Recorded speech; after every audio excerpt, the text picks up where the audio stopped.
Welcome to my channel. ఈరోజు వీరబ్రహ్మేంద్ర స్వామి వారి వచన త్రికాల జ్ఞానం గురించి మనము ఈరోజు చెప్పుకున్నాము. చూడండి, ఈ బుక్లో ఉండే మీరు చూస్తున్నారు కదా, ఈ వచన త్రికాల జ్ఞానము. ఇందులోది నేను మీకు చదివి వినిపిస్తాను.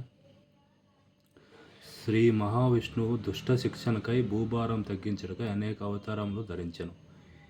ఆ విధంగానే భూదేవి ప్రార్థన మేర శ్రీ మహావిష్ణువు విశ్వబ్రాహ్మణ దంపతులు ప్రకృతాంబ పరపుణ్యాచార్యులకు క్రీస్తు శకం 1608 సంవత్సరంన శ్రీ వీరబ్రహ్మేంద్ర స్వామిగా అవతరించిరి.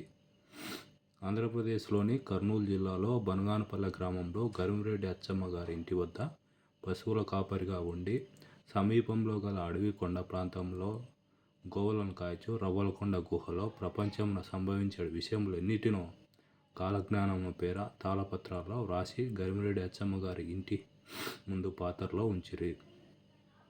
బనగానపల్లె గ్రామవాసులకు భూత భవిష్యత్తులను తెలిపెను. అక్కడ నుండి దేశ సంచారం చేయుచు కడప జిల్లా బద్వేలు తాలూకాలో గల కందిమల్లాయపల్లె గ్రామమునకు వెళ్ళి వడ్రంగము కమ్మరము తన తోటి వారితో చేయుచు యోగాభ్యాస వేద పఠనాది కర్మలను ఆచరించుచుండ్రి. అనేక మహాత్యములు చేయుచు ప్రజల ప్రశంసలు పొందుచుండ్రి.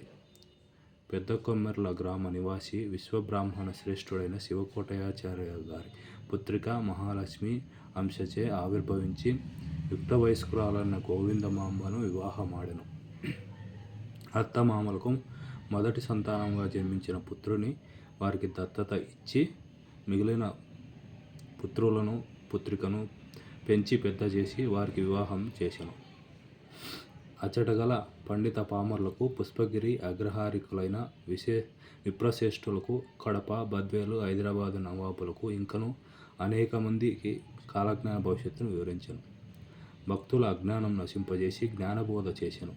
శివకేశవుల భేదము చూపక తన మహిమలను ప్రదర్శించుచు దేశ